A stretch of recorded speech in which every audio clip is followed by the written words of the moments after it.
Right, news coming in from Tamil Nadu. The Tamil Nadu Health Minister has said proper cooperation was given for Air Force celebration. This is with regard to the Marina Beach disaster that we had seen that led to a tragedy as well. Remember that a sea of people had congregated to watch an air show. And in turn, what happened was dehydration, stampede and deaths. According to our information coming in, Tamil Nadu's Health Minister says discussions were held with the Air Force personnel to conduct the event well and safely. Full administrative cooperation of the government of Tamil Nadu was extended to successfully conduct the Air Force show. Health Minister Subramanian states that temporary toilets, drinking water were arranged. Ambulances were placed. There were over 7,000 personnel. Remember, this comes after it appeared that voices came in from the government that they had nothing to do with this air show. Shilpa Nair is joining me for the latest on that.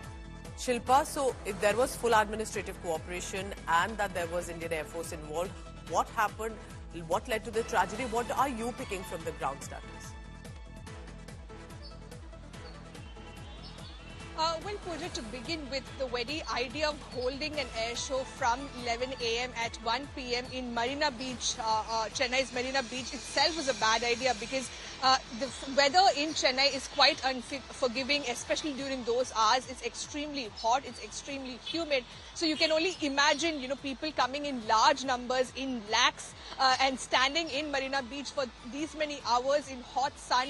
It is definitely, bound to take toll on anyone's health, and that's the reason why so many of them were dehydrated by the end of it, and some of them even had to take medical assistance to treat the dehydration.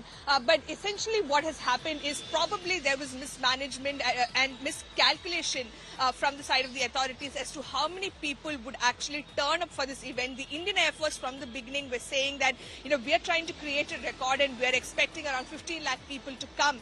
But the facilities on ground, the arrangements on ground were simply not enough for 15 lakh people or even the number of people who actually attended the Indian Air Force show. Though the show went on spectacularly well, people who attended the event, it was a nightmare kind of a situation. They faced a lot of inconvenience because there was traffic congestion all over the city. Even if you go to the railway stations, be it the local trains or the metro stations, it was completely jam-packed and people had to wait for hours to get back to their homes. So that was the kind of situation that unfolded. Now, sources say that at least 5 people have lost their life because after they returned from the Indian Air Force show, but the government has denied these deaths. They say there is no death that has taken place due to mismanagement or due to the crowd. That is the official stance of the government so far. In fact, Tamil Nadu Health Minister Ma Subramaniam said we ensured that all the demands that were put forward by the Indian Air Force officers to conduct the show, we extended our full cooperation and we, delivered beyond what was requested to us. All the arrangements, all the facilities, it was delivered beyond what was requested by the Indian Air Force officers. Look at Shilpa, the number of people I see on a screen. This is an aerial view, top angle view. And to say that deaths didn't happen because of us, but these people were there to watch an air show where there was the armed forces and the state government that was involved. Isn't it deflecting blame